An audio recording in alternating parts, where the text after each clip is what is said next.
Okay, how you doing, YouTubers? Am I bright enough for you? Cool, glad you like it. Well, as you can see, today I'm going to discuss UV and how it works. See, look at all the bright stuff I got on me. It's pretty cool, right? Alright, check it out. The reason why I want to talk about UV is the same reason I was talking to, it was a bank teller, I think, or somebody who was helping me out with some banking stuff the other day. And she had a question, as do a lot of people nowadays, is we have this coronavirus, which COVID-19, SARS-2, either way you look at it, the viral protein shell that surrounds the virus itself appears to be susceptible to UV light. In particular, according to the, the huge documented things, it was like all these government papers and medical research papers that I've been poring over, trying to find a way to save my family and my friends and the population of the world from what appears to be something they just don't get. They're all like, hey, we're going to shoot you up with vaccines and we're going to hope it works and all this kind of medieval nonsense. Yeah, sure, it works. Sometimes. But as you probably read online, vaccines aren't always the best idea. Okay, so not only does it take a long time for a vaccine to be developed, they're basically trying to find a way to make money with this thing while people are dying. So if a virus, or if you have a planet like a water-based planet and you have viruses, which of course if you had a water-based planet, and viruses are so simple, you're going to have that RNA almost instantly. So some of your earliest forms of life are going to be viral. If you have viruses and eventually you have civilization, the planet must deploy UV systems. You must have a defense. Matter of fact, Department of Defense should be heading this up. No question about it. We have a foreign invader that is killing people all over the world, and we don't even have a single. I've been all over the place. I've been in airports. I've been in supermarkets. I've been in the hospital. And did you know in the waiting room, in the emergency room of the hospital, they don't even have a single UV light. Not even one. Let me tell you what UV light does. I'm sure you've all seen a picture of this. And this is the New Year's kind of day for the world, because I'm going to put this video out as a favor to my friends and family so that people can understand we don't have to wait until the virus gets into us. You don't have to wait until it comes and attacks you and gets inside you, and you have to wait until your body tries to develop a defense if it can, and sometimes it can't, and then you fucking die. That's just terrible. That's a stupid way to do it. We're evolved. We have artificial sources of deployable UV. We should definitely use them. Matter of fact, these glasses I've got, they are made specifically to block UV. Most glasses are, but these ones, look, they got them on the side, they got them all over the place, and they make me look cool. So, let's talk about light and what it does to the outer protein shell. Light now this is specifically from like medical testing, government, blah blah blah documents that are really, really high up, and I don't even want to reference them, I'll let you know that I did my research, okay? UV light at 215 nanometers is strongly absorbed on the outer shell of the protein shell of these viruses. It's strongly absorbed, meaning that it's kind of like a black surface in the sun gets really, really super hot. Well, in the case of viruses, the outer protein shell, they're kind of loosely constructed, they're not very strong necessarily. But the outer protein shell absorbing UV light, it causes them basically to shrivel up or break up or basically burn off. So if I hit a virus with a strong enough UV light, it burns all those little posts right the hell off. Just pops them right off like a dandelion head. Blows them right off. Well, that's what we want, right? So it effectively destroys it in as little as 10 milliseconds at 270 nanometers. Now, 270 nanometers, that does cause some ionizing radiation problems for humans in our eyes and our skin. So that's not really what we want. Viruses are damaged to the point of not being able to reproduce. That's all we need to do, is to make this virus, and all viruses like it, not be able to reproduce. So if you have this population of humans and animals and everybody eats and breathes and we're all water-based and viruses and bacteria and stuff can live inside us, why don't we have these lights deployed somewhere? Now, I did find something else which was very, very interesting There's a current study that came out in 2018 that shows that light specifically at 222 nanometers does not harm the skin or eyes of animals. Just doesn't. But it does kill viruses, and it does kill bacteria, and it does kill funguses, or at least it disables them enough so they can't reproduce, and that's pretty much what we need to do. Now, why do we get viruses? Well, like I said, viruses are one of the oldest living life forms here on the planet. You know, water-based. We've had viruses a really long time. And every year, we get a tilt. I call it the winter tilt of the planet. I'm sure you're all familiar with it. You know, the planet tilts, and, well, you know, one hemisphere is now colder and darker, and it has all those things called clouds that block the sun. And the sun has to go through more atmosphere to get to the surface. So the UV light that comes from the sun is effectively blocked from reaching the surface. Now, if you have a person who is a virus emitter, he or she or they have a cold, and they sneeze, well, if those viral particles were to travel through a UV light in as little as 10 milliseconds, that UV light can make it so that that virus cannot reproduce. 10 milliseconds, we're talking coronaviruses, rhinoviruses, any viruses, bacteria, anything you can think of, in air or in solution in as little as 10 milliseconds, UV light can instantly disable it. Instantly disable it. And it can damage the RNA if it's the right frequency. Matter of fact, the 210 nanometer to 222 nanometer, now that's kind of hard to get. There's a few lights. There's one called the deuterium arc lamp, which is like $300. Those are expensive. But you know what? Let's go forward. This is the now. Now, you see this UV, see how I'm glowing right now? See the glow? That's coming from this wonderful LED UV light. And that LED UV light uses a different frequency. That's 370 nanometers to 400 nanometers. Thereabouts. And that's considered safe for skin and eyes. Now, admittedly, if you have enough of it, well, it can become an irritant and probably not be good for you. But you can see my light here. This is a standard old black light. But these ones here that are lighting me up right here, those are LED. And LED UV light is relatively safe. These are, I think those are two 9 watts. I have 18 watts coming from there, and I have another, it's like 20 watts. It's much more effective to be focused because then you have that peak at the specific frequencies. So let's look at some other things here and finish reading this off to you. They're not able to reproduce if they're damaged. If the protein shells are burned or if the RNA is damaged at all, you have a non-reproductive virus. There's another thing that I've been thinking about, like theory-wise. We talk about making vaccines. Let's make vaccines. Let's talk about making a vaccine for every type of virus. What if we can make a light that pulsed at just a certain rate, since we're dealing with LEDs, we can pulse them, at just a certain amount of intensity, that any virus that has a particular diameter, a certain protein shell or a certain protein thickness to the inner shell, what if we could damage that RNA just enough to make a weaker form of the virus? So let's say 10% of the virus survives the light. But we make it so that that inner RNA, or that the virus that does survive, is weakened to the point to where essentially we convert any viral particles traveling through said pulse, said intensity, said frequency UV light, so that essentially all the viral particles that survive are the vaccine. So we convert all of the particles and viral things that are going to come into you and try to find a home. Well, now they're weaker forms of the viruses. Would you catch it? Yeah, but it's a weaker form of the virus, and it does have the same RNA. So I'm thinking that you could develop a system that might be wearable. Perhaps you could put it in a hat and make it so that the virus has to pass through a specific light before it gets into you. And then, of course, well, then you're going to be breathing in the vaccine. But let's not talk about vaccines. I personally think we should just kill the shit.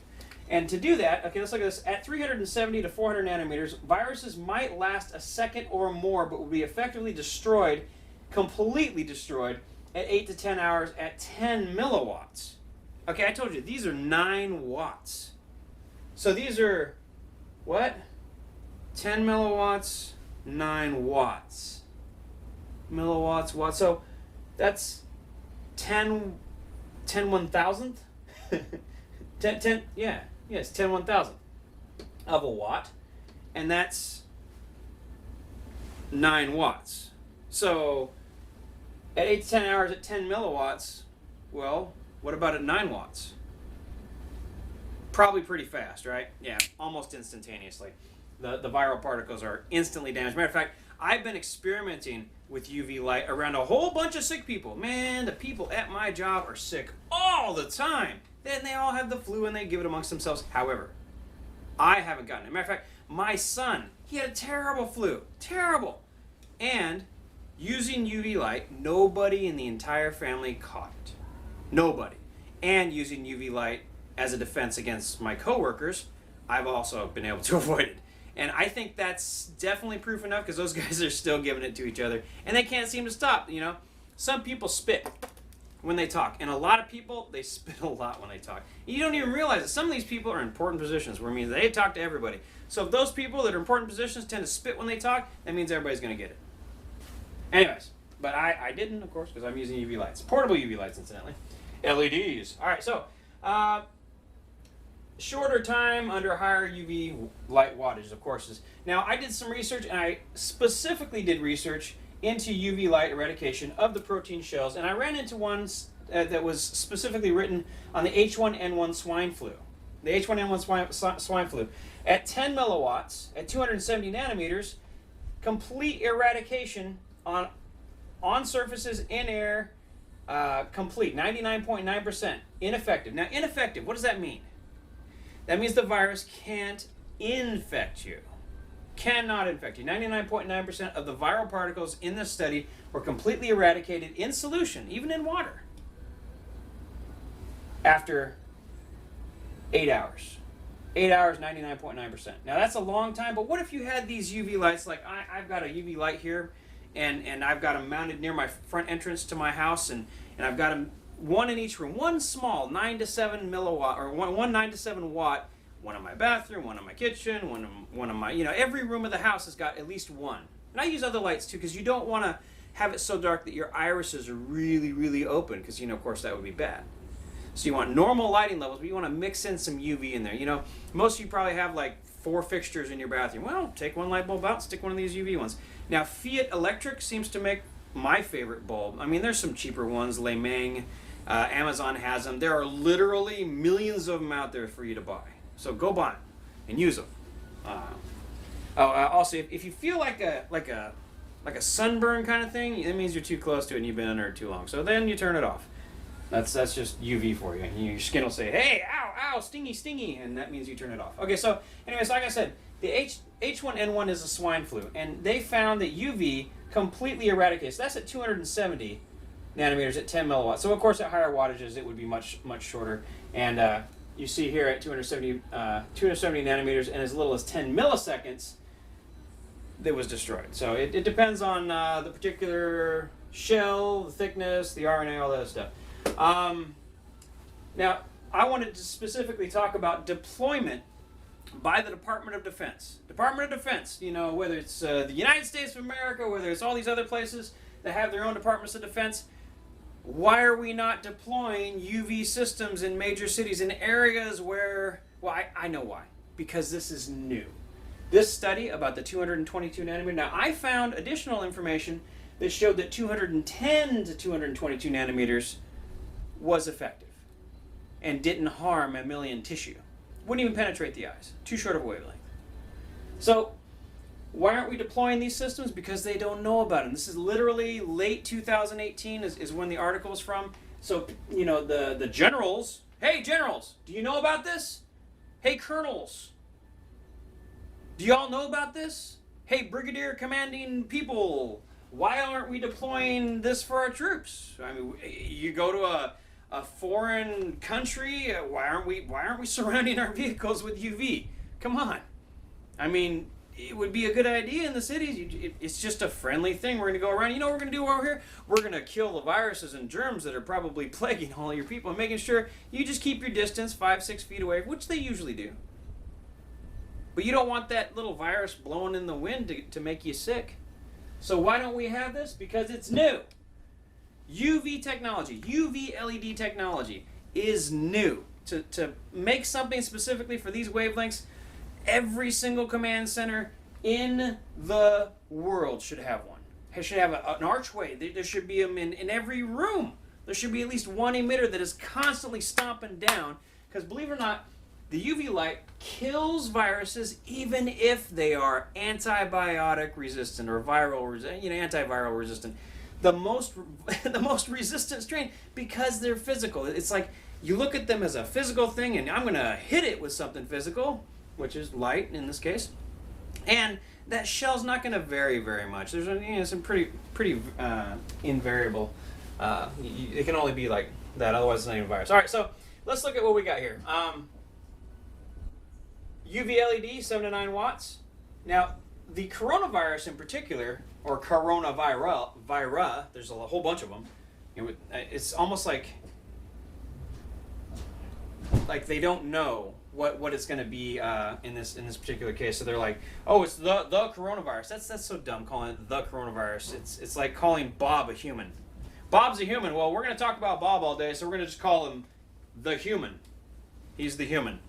Bob the human. Well, in this case, it's coronavirus. Coronavirus, from the scanning electron microscope images that I've seen, this little stupid, it's like the Tasmanian devil of viruses. I'm telling you, this thing right here, it looks like a tiny little firework that goes, I mean, just these things are pumping in and out, in and out, in and out like pistons. It's crazy looking at an active virus of this this particular strain, the COVID-219. Yeah, that's what I'm talking about. The Wuhan virus, the Wuhan flu.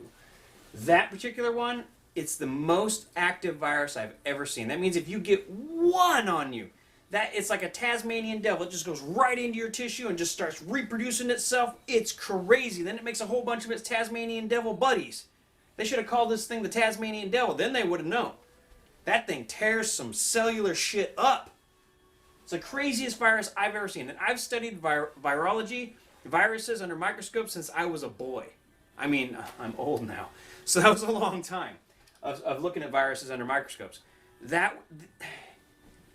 If you could look at a whole bunch of different coronaviruses, not the coronavirus as they're calling it, as the media is so stupid and screwed up they're calling it. If you were to look at a whole bunch of these different things under microscopes, and you looked at this one looks like a little Tasmanian devil. It just goes, brrr. It's the craziest thing you've ever seen. Trust me, you don't want this in you.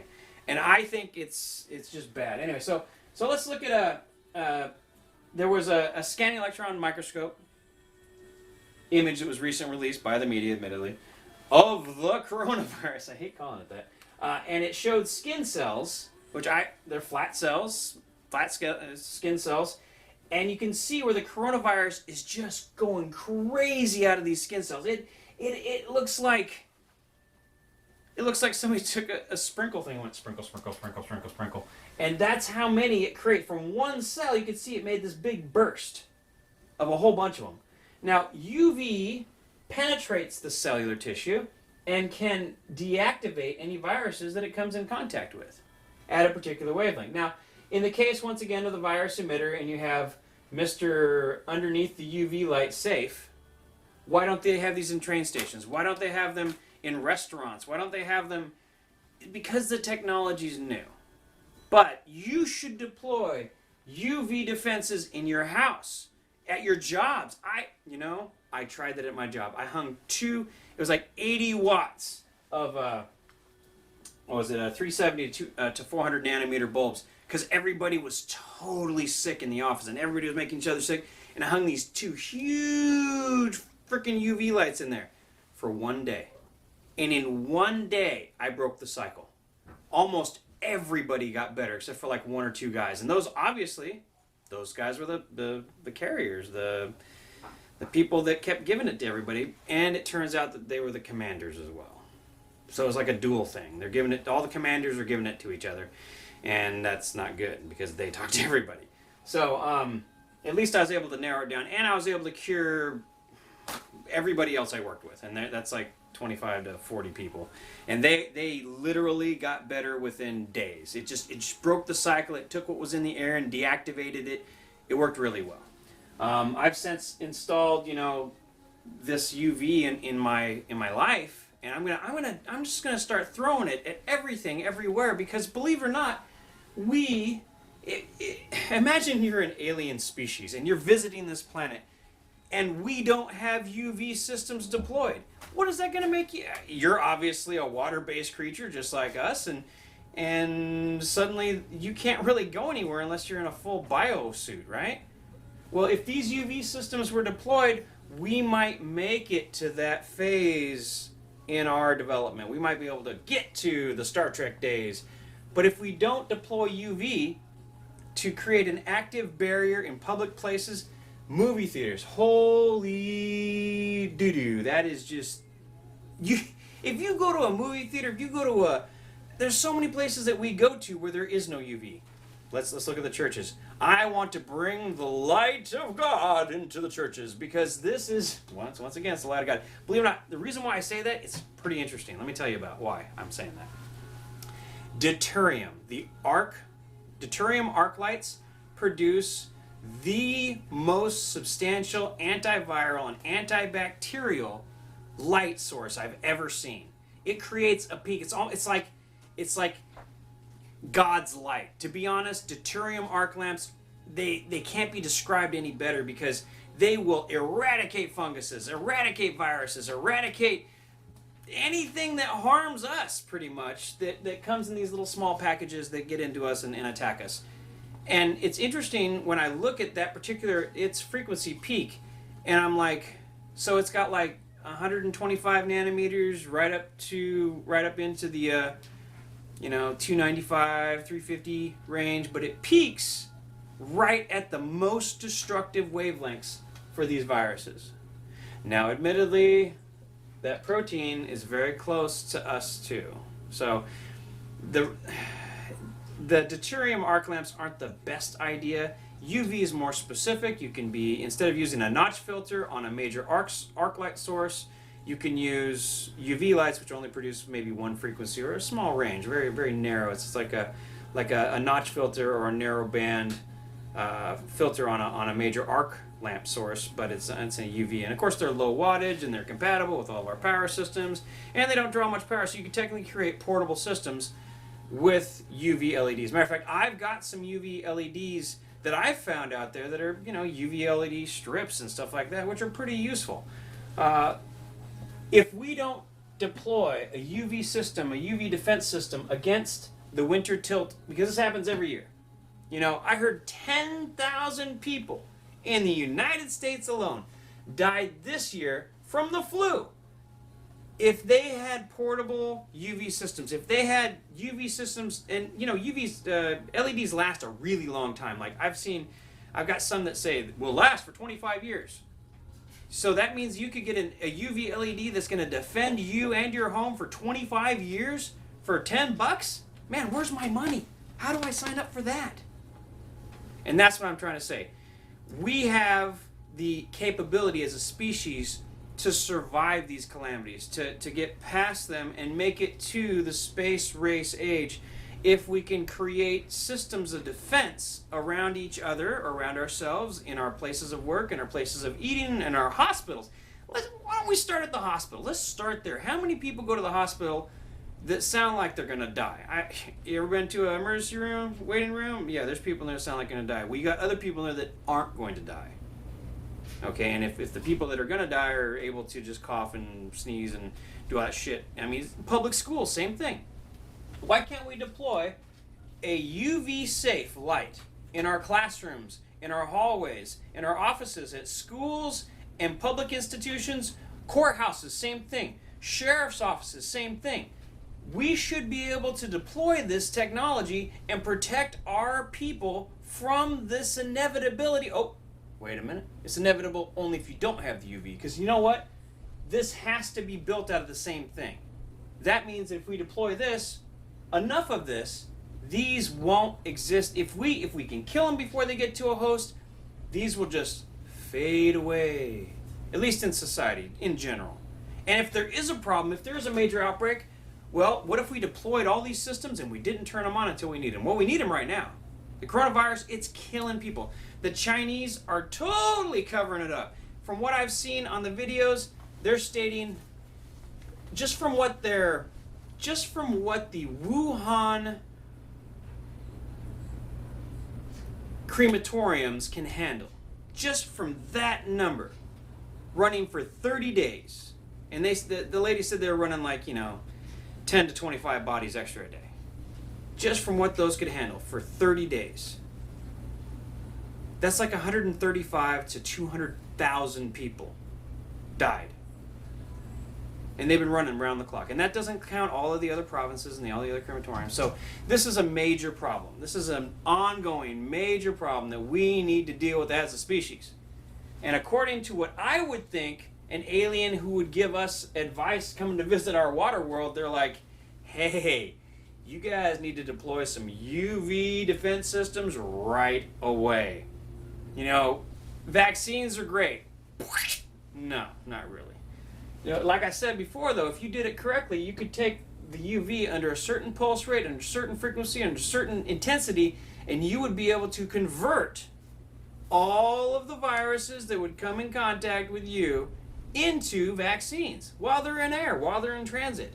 Now, does that mean you can protect your hands? Well, during the winter tilt, back in the old days, people wore gloves. People got kind of away from that now. And, with our new metal bonding technologies, we could bond some copper to gloves, we can bond some silver to gloves, we can bond all kinds of things that are antiviral, antibacterial, and we could even make UV gloves. We could take a woven fiber optic. There we go. And now you have gloves that have UV. They are glowing UV gloves. There's so many product ideas, and this could affect the medical industry positively. This can affect public health care, public schools, daycares. I mean, who wouldn't want to deploy UV safe, antibacterial, antiviral lighting at a daycare? Wouldn't that be great for your kids not to get sick when they come home from daycare? Wouldn't that be nice to come home with the plague like they do? Personally, I think daycares and public schools are terrible, terrible breeding grounds for these terrible, terrible plagues, because schools get paid by head count. They get paid. If your kid's there, they get paid. If your kid's not there, they don't get paid. So they come down on parents really hard. So parents feel obligated to bring their sick children to school to make all the other kids sick. And we don't have a defense. We have no defense deployed. Nothing. I've never seen one. There may be out there. Maybe it's just some special school, but this is, like I said, new technology. Yes, new technology. So we need to embrace the new technology and the discoveries of man to protect the future of mankind, to protect the humans from the archaic, let's take blood out, let's put blood in, let's take virus out, put virus in, that medieval medical methodology. Is that right? Methodology? Yeah, exactly. Oh, I got an audience today. Let's move away from that and go to a clean UV light where I can put my hands up in front of a UV light, and you know what it's going to do? It's going to sanitize my hands. And I don't have any chemical I have to do. I don't have to put chemicals again and again and again, because I don't care who you are. Eventually you put enough chemicals on you, it's going to be a problem. And now maybe with UV light too, but according to they looked at specific protein and specific tissues under big microscopes, and these are really well-paid scientists and doctors and everybody, and they said that 222 nanometer light does not harm mammalian tissue. Does not. Eyes or skin. But I see plenty of other reports that say 370 to 400 nanometers doesn't harm it either. So there's tons of that out there already. Go grab some black light LEDs. Now remember, whichever ones glow the most, that's the ones you want. Anyways, I'm ZIO205IQ. That's my channel, and that's where I'm from. Is from the past when I was super smart. I've looked at some of my stuff from when I was younger, and I'm amazed. I'm like, whoa, I was so smart. Admittedly, it's not that I'm not as smart. I just have a different type of categorization. And I've been polluted by television and the internet and things like that. When I was younger, I was even smarter than this. So tune in to future ones. I'll be doing more every time I write a new board. I got to do a new video, so be sure to tune in for those too. Stay safe out there. If you're going to deploy these UV lights, you can see these goggles. If you're a little unsure, if your eyes are sensitive to UV, you can pick up these goggles, and they come in clear too. But I hear the orange ones work best. Anyways, thanks for watching today, and we'll see you on the internet. And hopefully you survive all this, and well, you should if you deploy some UV, right? Cool. All right, talk to you later. Oh, wait a minute. Yeah, I will.